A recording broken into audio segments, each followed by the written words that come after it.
Oh no, bro! What do I do with all this boobage? Oh no! All this bodacious cleavage. Oh.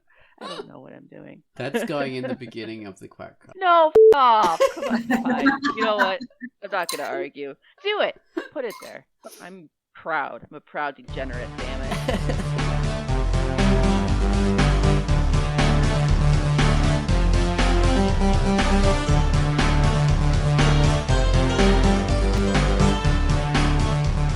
Hello and welcome to the QUACKCAST, the Drunkduck QUACKCAST. I'm Ozone Ocean. With me is Tance and Pitface.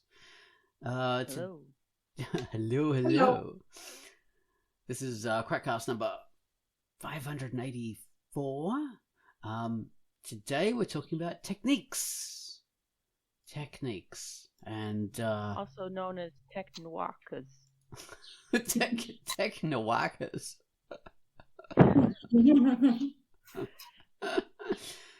So yeah, Baines and Pitface merged, and they've become Bane's face. Baines face, exactly. Bane's. Oh dear.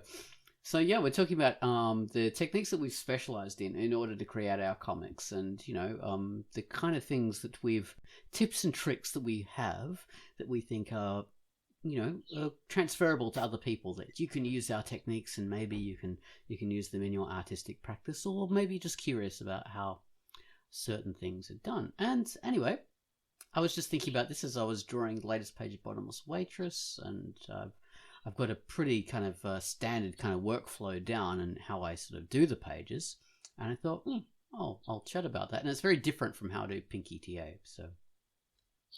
And Tance and Pitt have many of their own little techniques and tips and tricks that they've picked up over the years of doing their work, because between us we've been doing webcomics for a total of like 80 years or something. So it's 8,000 years. Well, I mean, Yes. without the dramatization, I sat down the other day and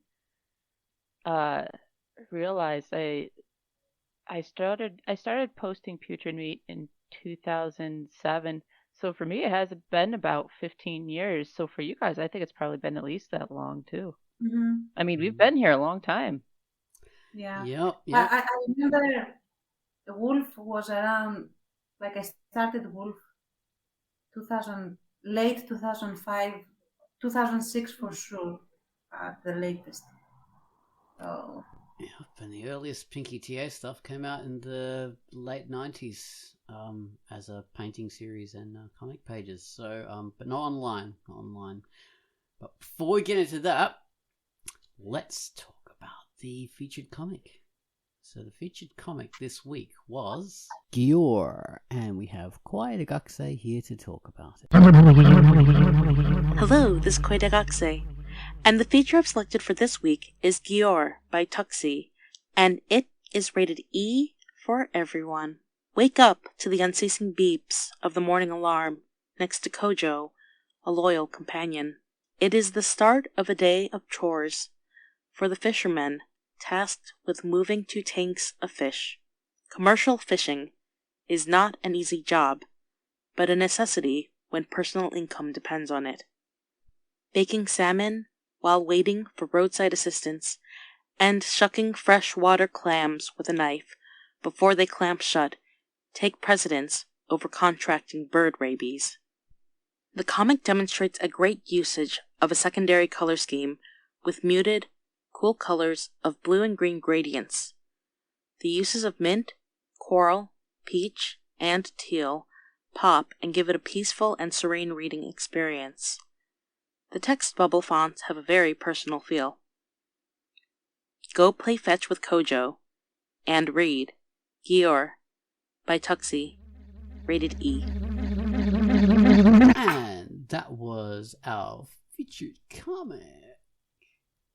Alright, so next up we're going to chat about the featured music. This week, Gumwallace has for us the musical theme to Gior, the comic that's just been featured. charged up, magnetically accelerating into clean, sweeping, panoramic, electronic tones, momentarily overrun by a furious, chaotic electric discharge, only to return to serenity once more. So take it away, Gumwallis, with your theme to Gior.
Our featured music. Thanks for that, Gumwallis. Okay, so guys, we're talking about the techniques we have. So we've all been doing webcomics for many years now. We were just talking about this at when in between the interstitial moments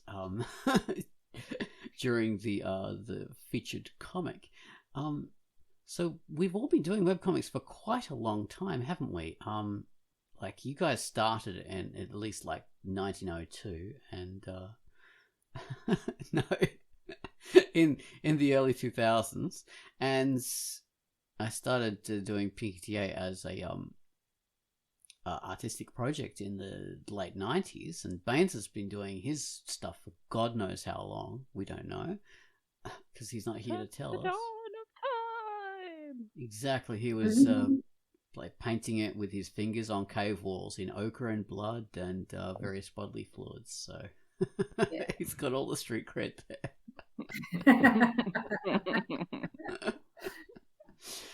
So yeah, in that time we picked up a few valuable techniques, and I think we've all changed our artistic practice many times. Like we've experimented a lot over that time. It hasn't just been us like doing the same old bloody thing over and over and over.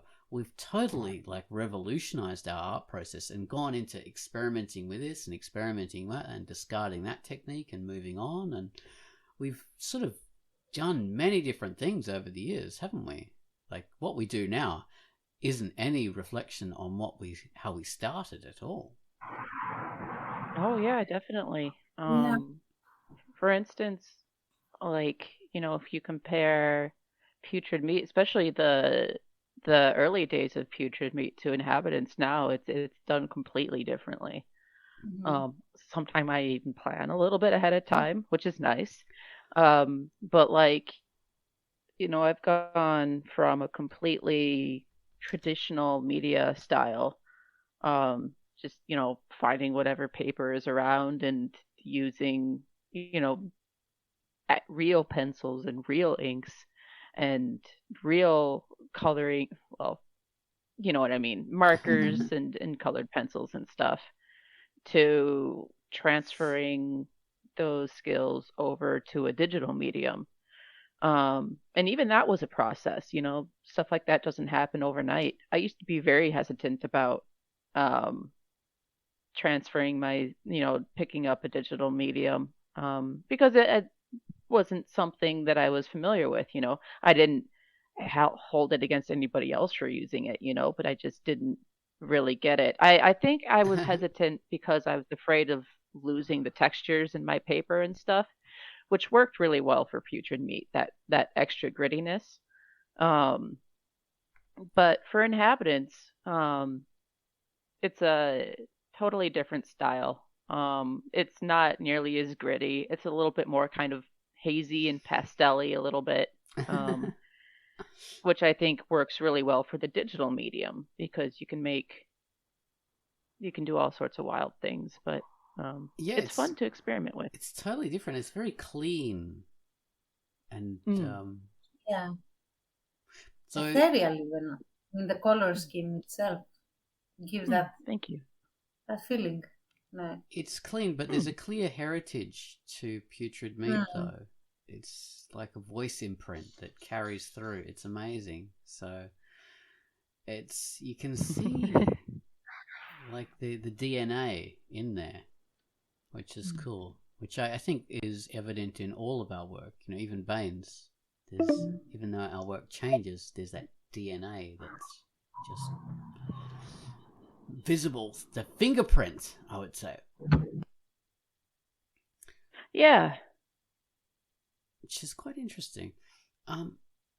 Yeah, but you haven't like just done Putrid Meat and then jumped across to doing Inhabitants. You sort of had various intermediate stages, you know, things like the Epic of Blitzov and the your guy that messes up time travel. Can't remember that one.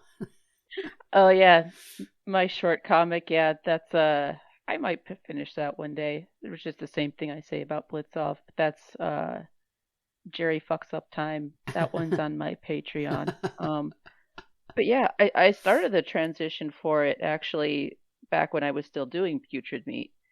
So the end of Putrid Meat, those last pages were done digitally.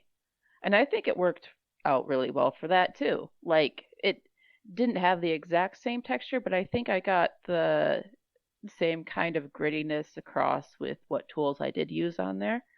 And then Blitzov, it's also kind of got that same technique to it, but there's more like landscape in Blitzov. Because he goes out and wanders around a lot, and that was really a chance for me to experiment more with like making those like really layered, cool landscapes. And I like to make lots of unblended layers. Like I blend them a little bit, but then like I like them to be kind of distinct, almost like stripes going through something. Then you can like add different things on top of it, like the spray paint tool or something, and put little like dots over it or little textures and stuff that kind of help break it up. Or so that I think has stayed throughout my style, kind of like as a linchpin even into Inhabitants. Yeah, there's a bit of an evolution going on there. Trial and error and seeing what you like and seeing what works for you and what works for the medium, which is an important thing. You know, as you were saying, the medium lends itself to certain ways of working. That was an interesting thing you said about losing texture. I remember I started Pinky TA on like as originally a painting series, and then it moved on to like a pen and a pencil and paper. But my kind of technique was always focused on getting rid of imperfections and trying to make it as clean as possible. And in painting, that takes a lot of work and you have to be smooth about paintings. And I worked in acrylics, which meant that there's certain techniques you have to master in order to make your acrylic smooth, which is really, really tricky. A lot harder than in oil paints, where it's really easy to blend in oil paints just freaking forever because it stays wet. So yeah, I was always focused on smoothness and perfection, and That sounds like you. yeah, and with pen and pencil, that was very difficult because you got smudges, you got paper texture. I had to use like little bits of plastic and stuff like that under my hands to stop my hands smudging the page. I had to use fixative on the page, special like pen rubbers and stuff like that in order to rub out mistakes and things, but not have it rub out anything else, and feathers to get rid of the detritus from the rubber without messing up the page. Like I had a whole system organized there around perfection and cleanliness and just going for the smoothness. And then when I went to digital, it was like, because I'd seen digital art because I was posting my art online, and I seen digital art, and I thought, oh my god, this is the way to go. These people can do really clean, perfect art, and it's the medium is perfect for it. So I just moved more and more into digital because of that. And it's funny though that the more I kept doing it, the more I learned to despise clean, perfect work, and just found it just too boring, and just there's not enough to it. And I really admired people who, you know, scanned their paintings and their work with physical media, and I thought, okay, now I've got to work out techniques in order to get those kind of imperfections in my digital work.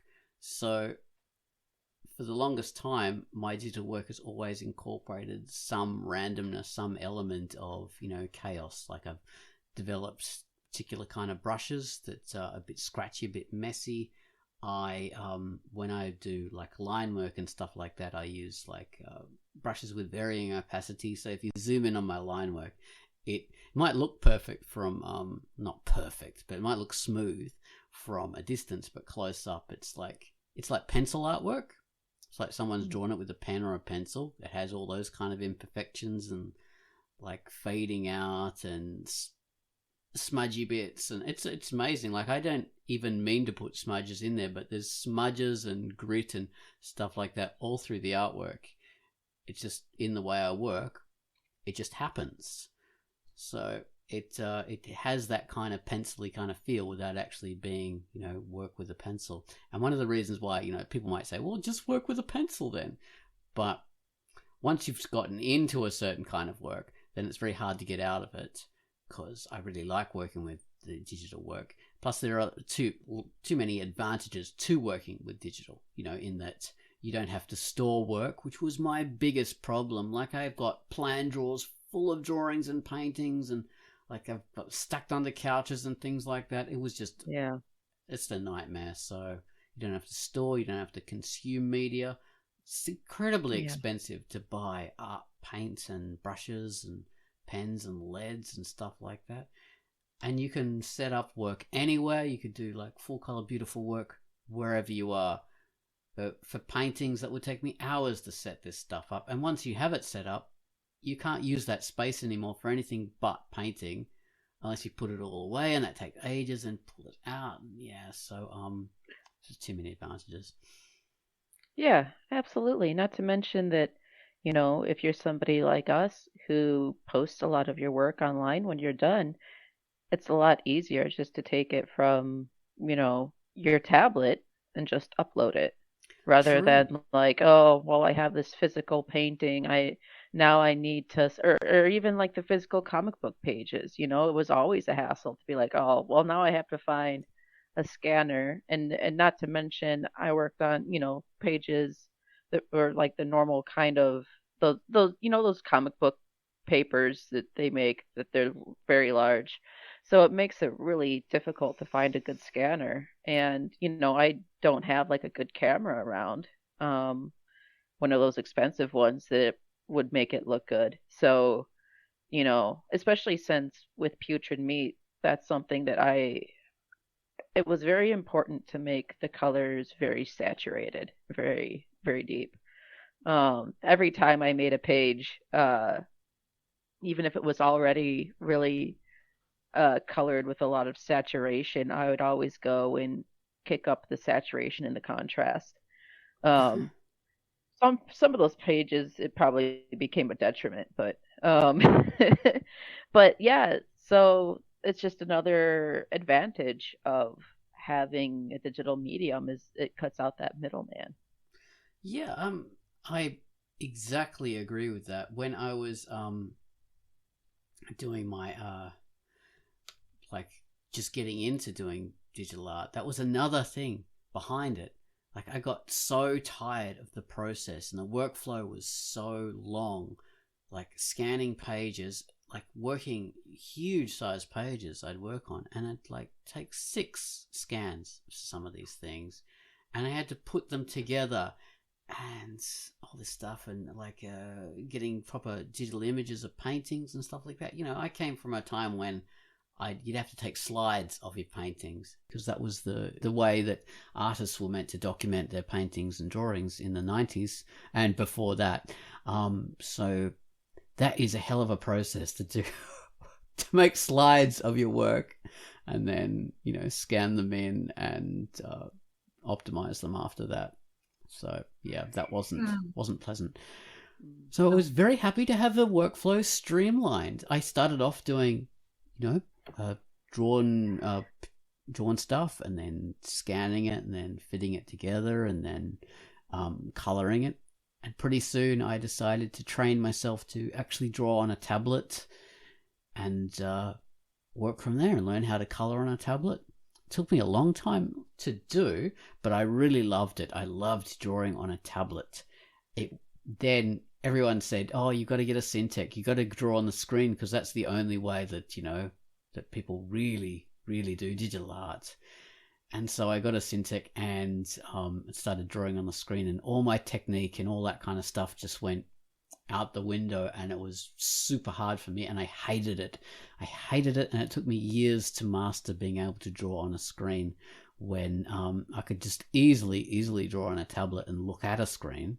That was so simple, natural, felt so easy, but drawing directly on a screen, it just took me a long time to do. I can do it fine now, but it was years, literally, it took me. Like my drawings directly on the Syntec, I hated it. I spent like maybe $3,000 on this bloody thing, and started using it initially, then didn't use it like for almost a year of like not proper use. So I'd just use it occasionally, and yeah, it was hugest waste of money ever. But I use it a bit more now. I mean, I use this tiny little tablet for all my main drawing now. I still don't use the Syntec, which is funny. I don't know. I mean, I use a tablet, like a drawing tablet, and for me, it's supernatural. Like, not supernatural, like it's very natural right now. It's ghostly. Yeah. And I don't know if I could, because, yeah, drawing while watching a screen takes some training to do. Like, it is a learning curve. I'm not sure I could easily like pull back all this training and go back to drawing traditionally, quote unquote, while still being digital. I don't know why. It was hard for me, yeah. So yeah. I don't know if you're similar. So I haven't tried it, and I also, honestly, I'm like, I wouldn't want to invest that much on something I would then need to work to use. So. Yeah, it's like training to use a new instrument or something, you know, learning guitar or something like this. It's different techniques.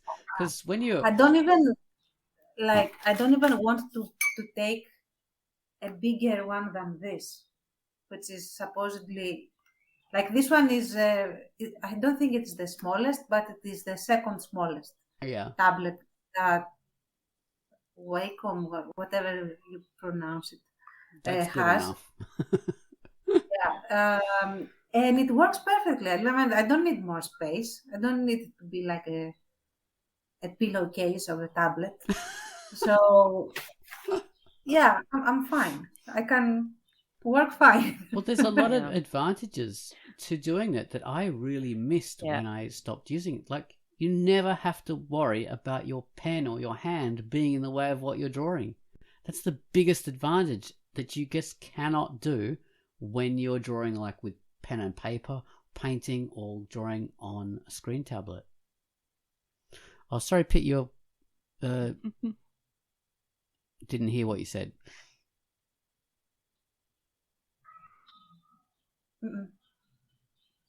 Can't hear you. Oh yeah, you're left-handed, right? Okay. Now I can hear you. I said. Oh, Pit dropped out. She had a lot of delay on that. Hopefully she'll be back. Yeah. The technical difficulties. Yeah. But yeah, I don't think left-handedness makes I mean, because the technology has like accounted for Well, that. for pencil and paper, it might. I mean, I remember my left-handed students that would simply write would have issues. If you write, because that goes from Yeah. right to left, but if you're drawing it, Mm. that doesn't factor. Oh, okay. I know for the digital stuff, you know, sometimes there's sort of there's a handedness built in, but there's often like alternative Oh settings no, to not change the it. digital stuff. Yeah, I don't think it is an issue with the digital stuff And at all. I always have. I'm a right-hander, but I always have my digital stuff set to left-handedness because it just works better. I mean, I use my right hand, but the left-handed settings work better for me. So that's just my own way of doing things. Okay, I mean whatever works. Yeah, I mean, I always use my mouse in my left hand. I can draw pretty well with my my mouse left-handed. So ambidextrousness. What's that, Tom? That's amazing. Well, Yeah. I had to train myself because using my mouse in my right hand gave me carpal tunnel, which paralyzed my thumb. So I had to learn to do it with my left hand, and now I always do it that way. Well, so let's talk about the techniques that we use. Like you told us about your great snow techniques. Are there any other this is in our Patreon video, but are there any other particular techniques that you have found yourself specializing in? Well, yeah, I mean, I'm not sure if I would call it technique, but I do have like for coloring, I have like a painting approach in a sense with washes, especially for the shading. But and also when I paint backgrounds, I do it very much in washes rather than like I don't do any bucket filling. Okay. Like I never use the bucket tool, because I used to use the bucket tool a lot when I was digitally coloring wolf, and that was an ordeal for me. And I also like don't like the lack of control in a sense. So what I do usually is that I color everything in with a brush. I have a solid color at first, but as I color, I don't color in the same intensity. I'm feeling out the like what texture I want to give, where the lighting is going to be, where the shadow is going to be, so on and so forth. And then I go over with another color that is like a similar shade. And yeah, sorry about the guys in the background. No, I was asking if you could hear the one in my background. I wasn't trying to interrupt. Please continue. Oh, well, it couldn't have been louder than my cars in my background. It was, but So basically I built the coloring from the ground up, and especially when I paint skin, I use at least 3 or 4 colors to paint it. I don't just go for a skin color, like I have a bit of yellow in there, a bit of pink, some darker shades and stuff like that to give it like a feeling of liveness. I don't know if that is a word. Like Sounds to like feel, a very Monet kind of way of painting, or oh. Renoir. Renoir used to paint very similar to that. Oh wow, yeah. I don't feel like I don't compare me to a classic, please. um, so yeah, that's another thing. And when I paint the sky or the sea, I go in a sort of an inverse way, in the sense that I first paint the shadows of the clouds and then I go over the shadow to paint the actual cloud. and that gives me a lot of freedom to pick the cloud type and how it works in the sky, to have that shade. Yeah, I don't know if this makes sense very much what I'm describing. But the It would have same been a goes for the little bit way. handier for this if we were able to kind of See it. Yeah.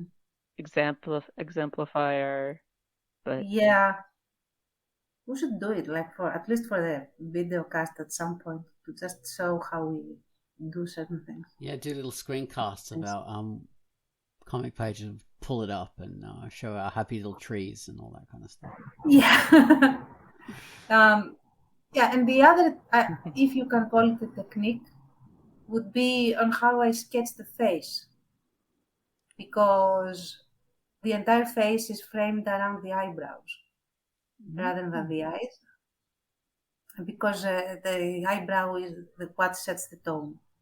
And then eyebrow, nose, mouth, the eyes I paint last.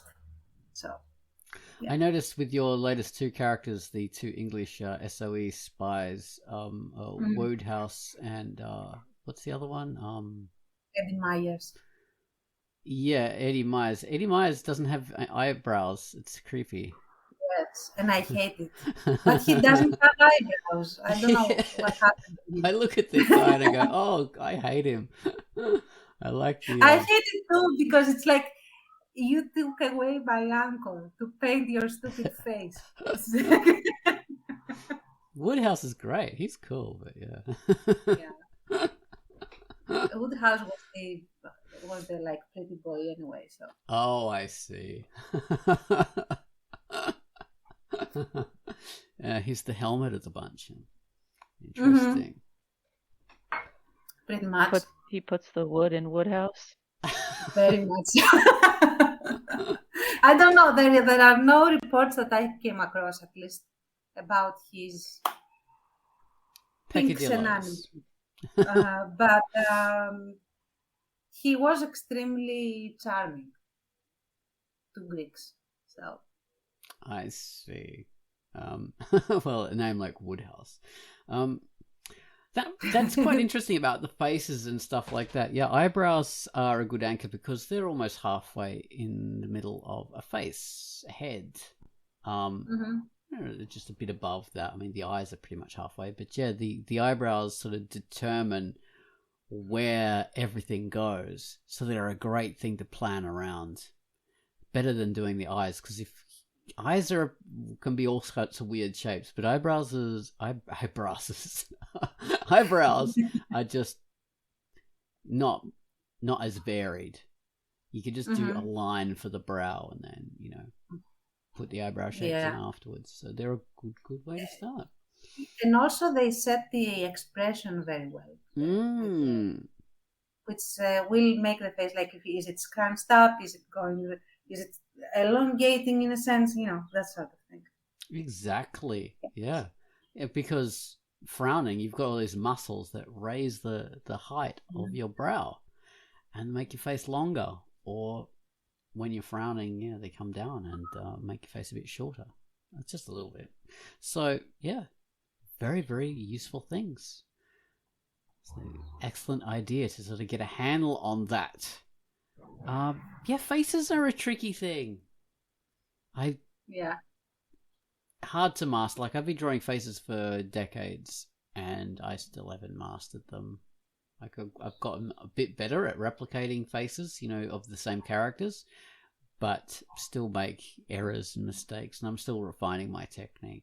It was weird. Like, I specialized in doing a very particular kind of face for years. I like doing bony faces with prominent cheekbones and stuff, which is really masculine. And that makes all your ladies look very male. And then if you specialize in doing ladies with the very angular faces, ironically, that makes your men more feminine, because when you're doing men, you've sort of got all these other techniques to soften the angularness of the faces, and you automatically apply that to the men, and it makes the men look too feminine. So it took me a long time to kind of get out of doing this stuff and be able to do a man's face without running into that problem and be able to do a female face without, running into that problem either, because people have preconceptions. I mean, there's women with very angular faces, very masculine. There's men with very rounded feminine faces. It's not a strict gender divide like that, but people expect to see this, and they sort of understand masculine and feminine and things like that in a more kind of binary way, kind of automatically when they're looking, even though that's not the reality, because reality isn't binary, but the way we're trained to recognize iconography is. So we've got that kind of disconnect. I think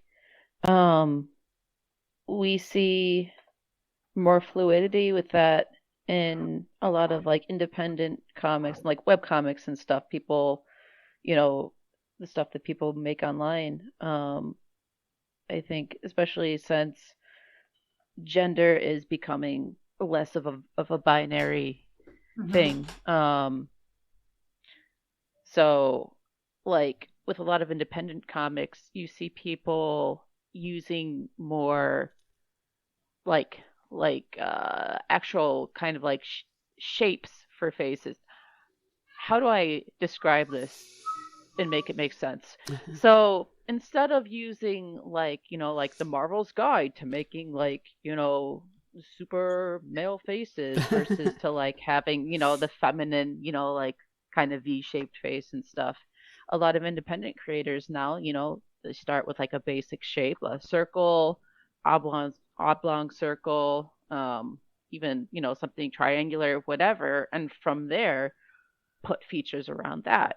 So then the faces become less of a binary. Do you choose face A or face B depending on what's between your character's legs? And it's a lot more fluid now, which is really nice to see, quite honestly. So I think the idea that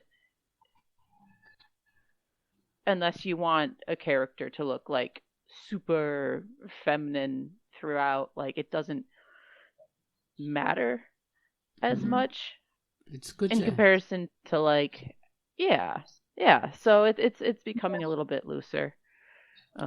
It's good to I'm trying to loosen up go on, sorry. a little bit too. No, go on.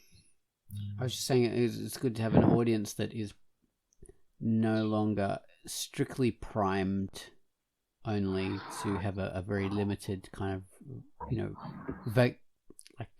iconography kind of vocabulary for this stuff. So now they can be more like visually accepting of slightly different things than they otherwise would have been. In the older days, I remember like when I started Pinky TA, I had so many comments saying, oh, is that like a tranny? They would say, these are their words. They would say, is that a man? And it was like, what do you say to that kind of stuff? So things have become a lot better. I think people are, I have to say though, I mean, well, yeah, I don't know. Definitely, will be people that are going to say things like that.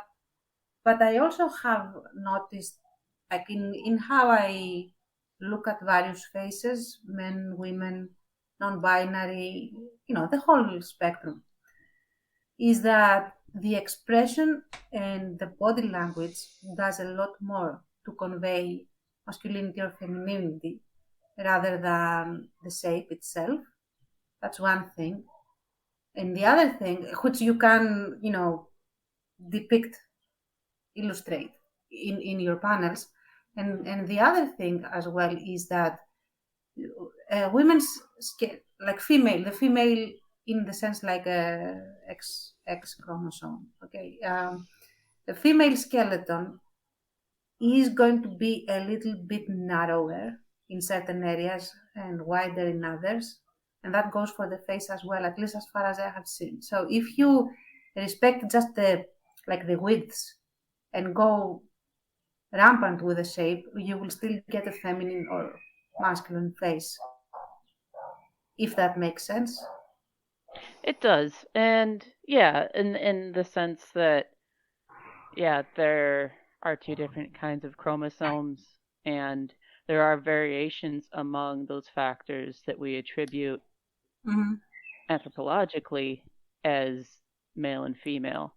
Um, Culturally, we use them as a big package, but there's always variations, which is why identifying human remains isn't. I'm not a serial killer. I have an anthropological background, but that's why identifying human remains is Yeah. not a straightforward thing. There's always a lot of room for misidentification, and that happens a lot of times, especially in like Jane and John Doe cases. But Mm-hmm. um, but pulling back from my very nerdy derailment, um, there is that shorthand, but again, don't look at it as anything too narrow. If you're trying to make characters specifically feminine and masculine, yeah, there are certain things you can do shorthand to make them look that way, but I think those are more cultural things than physical things. Like for instance, like Yeah. what's the stupid fucking Pixar meme? Like with the, is it Pixar? I forgot who. But like, if you want to make like this animal a girl character, you just like give her Oh. lipstick and eyelashes, like that kind of shit. And that's like a cultural thing, give her Yeah. boobies or something like fuck. Yeah. But No, that's what I meant, that in behavior and body language, you can just convey how this person at least identifies as. So, yeah. Yes, I don't how know. they identify as. That's the important factor. Yeah, we don't want to get into the weeds in this because these are very emotive topics. They're not controversial, but they're emotive. Um, but yeah, it's about the way your character identifies as, and learning how to be able to depict that in an accurate, respectful way. I think, just good kind of skills to have. Like for my comic, Bottomless Waitress. So they're obviously very cis female characters, and they're in a job that requires them to present themselves in a particular way. So they are in their job going to present themselves as ultra female. So there's a lot of things there that I have to keep in mind. And when they're wearing, when they've got like the lipstick and eyelashes and stuff like that, I exaggerate that stuff because obviously people in that kind of job are going to put great big false eyelashes on and have their makeup in a very particular way. That's the nature of the job. So for that kind of thing, yeah, definitely though you go for it. But say for Pinky TA, where she's this weird kind of ultra sexy kind of soldier kind of thing, like I don't always do that. Sometimes if she wants to present herself as being very feminine, or not, it's not that she wants to present herself as feminine, it's just that she wants to dress up, so she has like extra big eyelashes and big lipstick. But a lot of the time she's just being a soldier and being a hard ass, so there's no lipstick or no kind of work done on big huge eyelashes or anything like that. It's a bit more plainer. So, and especially for the other characters like Betty and things, she's definitely not a feminine kind of lady. So she doesn't sort of put any effort into that kind of stuff. So it's just but she is feminine, but she's not trying to be extra feminine. So you learn to depict that in other ways. Like Tance was saying, stance, body language, all that kind of thing. Not just like boobs or butt or that kind of stuff. Or even just having wide hips or anything like that. That's not necessarily, going back to those features that we say, that you could look at a skeleton and attribute as being male and female.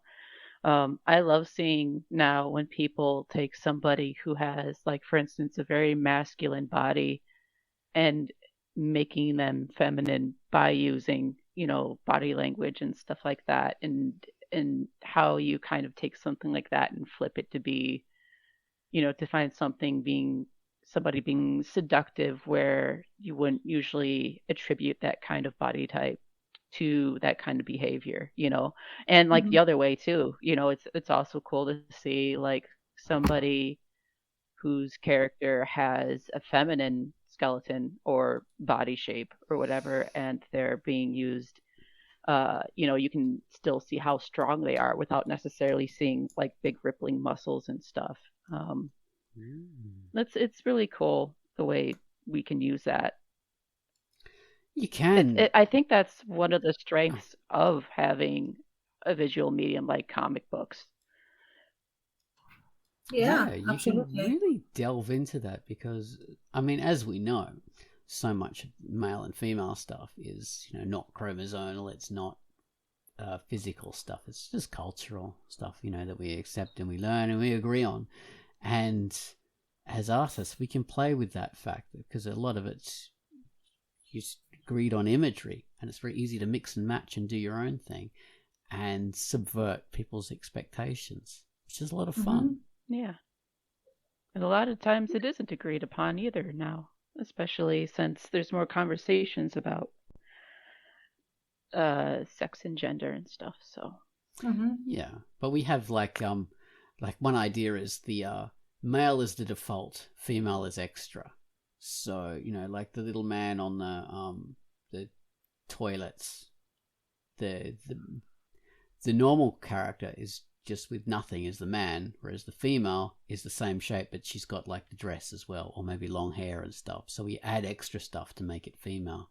Like a normal male character will just be a character, and it could just be like a stick figure. But if you want to make it female, you put a dress on it or long hair or stuff like that. There's that kind of standard iconography which has been Yeah, used for years and years, and it's yeah, very again, that silly. Pixar thing where you put tits yeah, on the squirrel or something. Yeah. exactly. I It's really kind of don't dumb. like it. Yeah, I don't. I like when I make men. Wow. Okay, when I paint or draw a man, any shape, or a woman, like the approach to building the body and the face is completely different.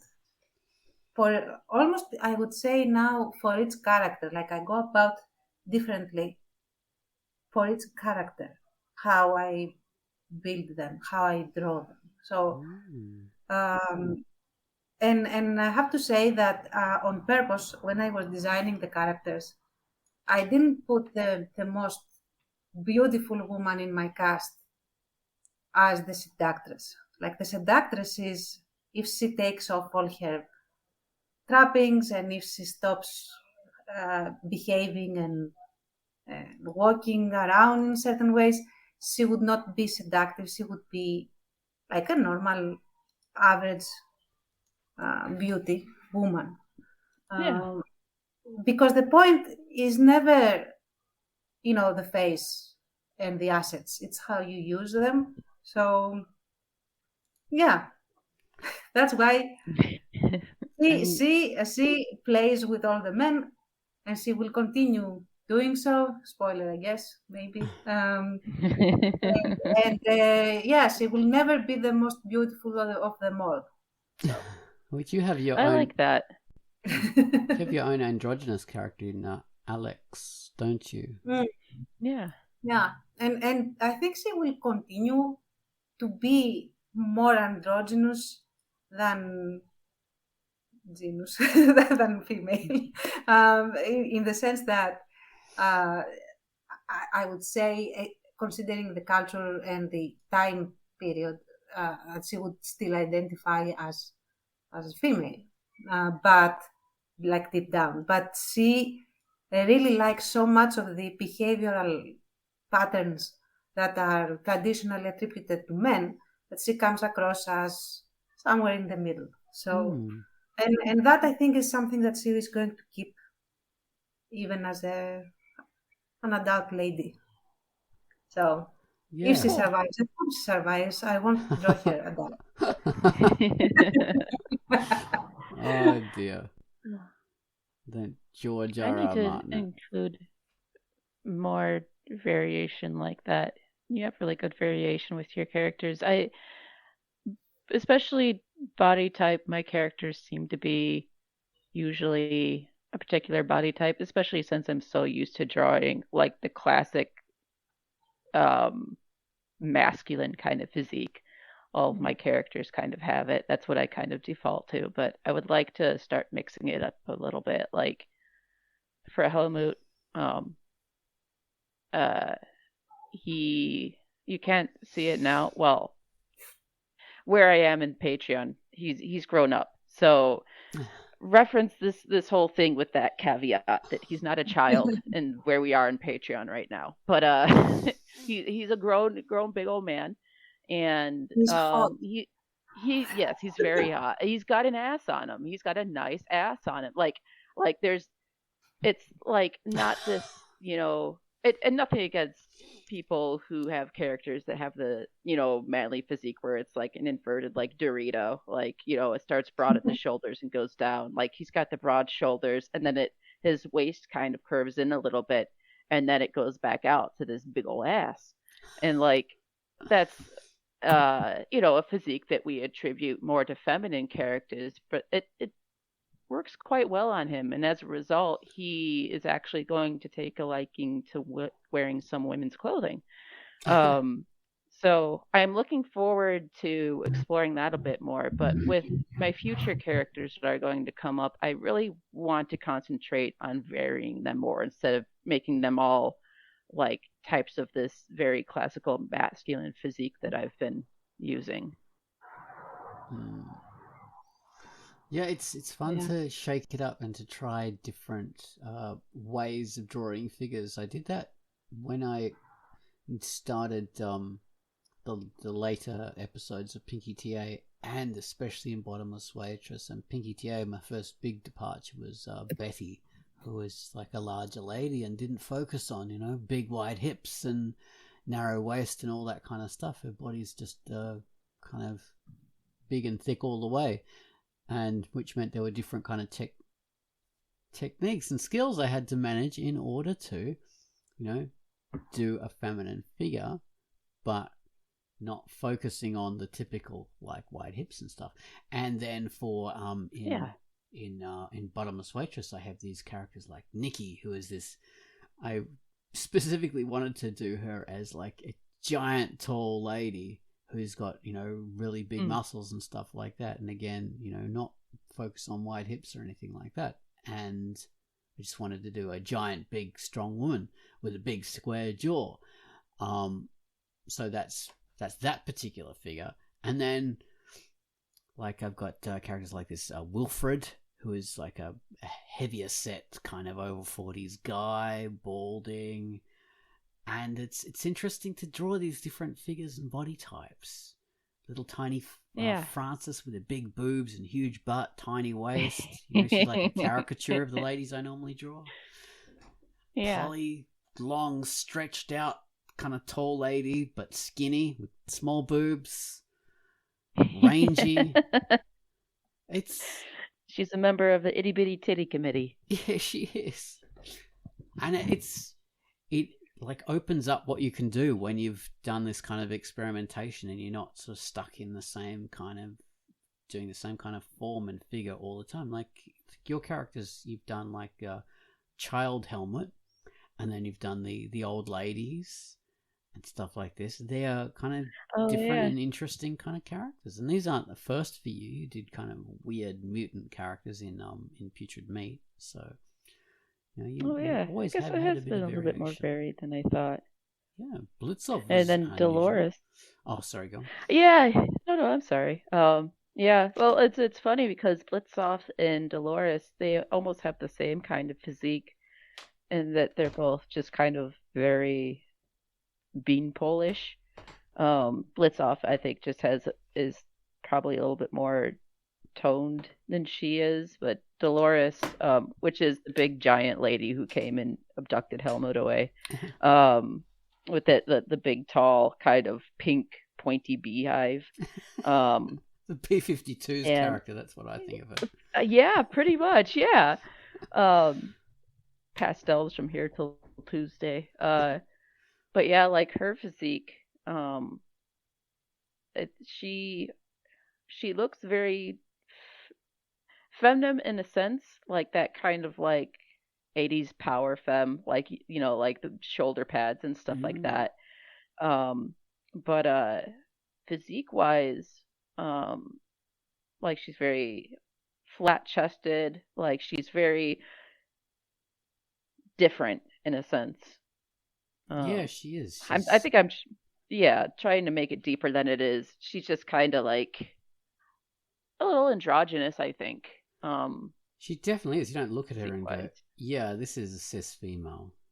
You look at her and go, "Oh, this is because she's not totally traditional cis female." You look at her and think she's a god or some kind of supernatural, Mm. powerful being that is embodied in her look because she doesn't fit into the normal human kind of image of Yeah. that. So it's quite effective in that kind of way of doing it. I mean, that's actually funny when you think back to the way gods and goddesses are depicted. A lot of gods and goddesses were traditionally depicted as being deliberately androgynous or Mm. having, like, actually, when you get into it, a lot of them were depicted as having some kind of either being deliberately androgynous or being deliberately exaggerating some primary or secondary sexual characteristic, like the Venus of Willendorf, big kind of fat body, huge boobs kind of thing. Yeah. Just totally exaggerating the mother goddess figure. And then you have like other artwork, that's very phallic. The That pans with the exemplifies huge dicks. this. Yeah. So it's weird that Satyrs. Yeah. for gods and goddesses, often those kind of characteristics were super exaggerated until you come to Greek artwork, and then they get rid of everything. Greek and Egyptian artwork, just no, there are no genitals. Well, I mean, Are you kidding barely me? any. Well, like traditional there's Greek dicks, artwork but has very tiny penises that are kind of hidden and kind of it just depends. lazily flopping. Unless you're talking If about you look at the satyrs and stuff like that, they're like long ships. the satyrs were like a joke on it rather than being deliberately because big But phalluses they're were in the seen as being iconography. but they were seen as You're being saying that they more. weren't there. No, I'm talking about like for gods and stuff like that. But when we come to satyrs, that's like a different kind of class of thing because there was in that kind of culture, big penises were seen as being sort of funny and silly and stupid. So these characters were often like or base, some kind of negative traits. That's why like on like Apollo, Zeus, these kind of characters, you never see that ever. But for Pan, and I can't remember what this particular character was. Like it is like there's a huge big thing around like making him look absolutely ridiculous because of his huge knob, and that's like a well-known thing. So for that kind of stuff, it was like for all your normal proper like A-class gods, the genitals were like gone, like or erased down to being very kind of tiny stuff. But for those particular satyr things, there was a big butt. Anyway, and Greek, not Egyptian artwork, it's sort of the same thing. Like you're not seeing much of that. In Greek artwork, you more kind of see the genitals kind of stuff in like more secular kind of artwork. Like the plates and all that kind of stuff that show people being randy and what happens in actual like Greece rather than what the gods are doing. Do you know what I mean? Mm-hmm. Anyway, yeah.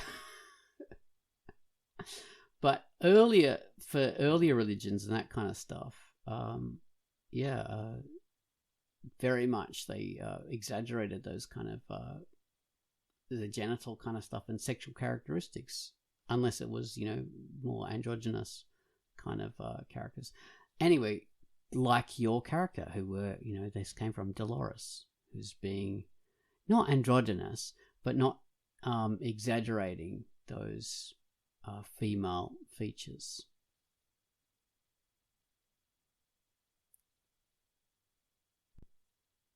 Hello? Can you hear me?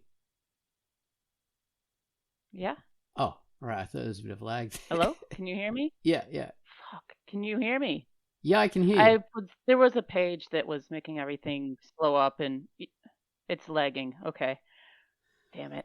There was a page that kept on trying to load and was making everything fuck up. I closed it now. Hopefully it's better. Can you hear me all right? Yeah. Okay. Well, yeah. Anyway, fuck. Ugh. It's funny, we started off talking about artistic techniques, then we went into talking about drawing males and females, and then we just mainly did the whole QUACKCAST on just gender in artwork, really. Yeah, I suppose there's a lot of ways you can probably take how, art changes for somebody, but, you know, um, it's it's something, gender in artwork is something that overall is kind of shifting, at least in Western culture. So I guess it makes sense that it would be a topic for, something that changes in the way we do things personally. And not always, like, it doesn't always change because there's a cultural shift, but, sometimes, I don't know, you just find things easier to do one way or you like it better aesthetically. I don't know. There's a lot of reasons why people change, I guess. Well, there are. I mean, like you were saying with the Marvel stuff or DC or whatever, the comic book stuff, there was particular ways of drawing male bodies and particular ways of drawing female bodies, and for a while there, all the females had the same figure, just with different face and different hair mainly, and the men had. There was a little bit more variation, and then there was a lot of variation after, I think, the 80s and 90s in the male figures. But still, female figures didn't have much variation. It was just one way of drawing the ladies. But that's nothing new. This has always been a thing in art, because art is a form of communication, just like writing or anything else. And there's always been like very kind of strict ways of drawing different things. Like in manga, you see it all the time.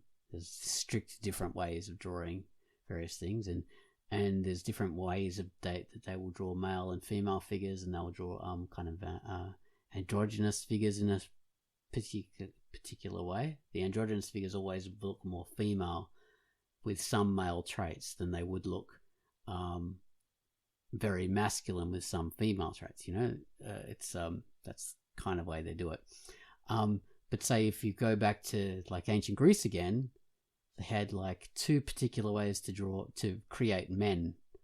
They had the youth, and then they had the big wrestler type body. The Hercules kind of Zeus, Poseidon, always big kind of way. But then there'd be the slim youth kind of thing. And yeah, for the women, I think there's only like one figure for the women that I can remember. Like, they didn't draw older women, they didn't do sculptures of really old women or really young women. It was just sort of the 20-year-old women that they made. Yeah. So there wasn't much variation. And in Greek sculpture as well, there wasn't a huge amount of variation. They did women one way, men another way. And androgynous figures as well, I think, was a big thing in Egyptian culture. But yeah, this has always been a thing. Like if you go to Baroque artwork, in the 18th century, you have certain ways of creating men and women, and the men are all very feminine looking, very rounded faces, rounded cheeks, and little lipstick mouths, and all this kind of stuff, and the big bouffant hair. And the women are basically the same kind of thing but skinnier. Unless you're talking about someone like Rembrandt. But he was a bit earlier than that time. But yeah, this is interesting. I think nowadays, because we have a lot more cultural mixing, not just that our culture is becoming, more accepting of things, we have actually way more cultures all mixing together because communication's faster, the world's more global, so we have different art styles and different visual languages all mixing in with all these different peoples. So I think that more than anything is shaking up the way we depict men and women in artwork. What would you agree with that, or do you think it's something else that causes Sure. I mean, I don't know enough to say anything one way or another. Yeah, I think there's a lot more things are becoming more multifaceted, and as they do, the way we define things and the iconographies will also become multifaceted. Yeah. I think it's probably as simple as that, but I don't know. I haven't done any research on it, so what the fuck do I know? Well, it's quite helpful. It sort of expands your own visual vocabulary. The more stuff you're exposed to, the more stuff your audience is exposed to. That gives you more options that you can use in your visual tool set for depicting certain things in different ways. So it's looking good for us with all the different things we can do. Mm-hmm. All right, with that, I think we're sort of reaching the end of the time for the QUACKCAST. So thank you very much for listening to QUACKCAST number 185, which has turned into the Gender Artcast. But this is QUACKCAST 184. 584. The Patreon video was 185. All right. Bye-bye, people. Bye.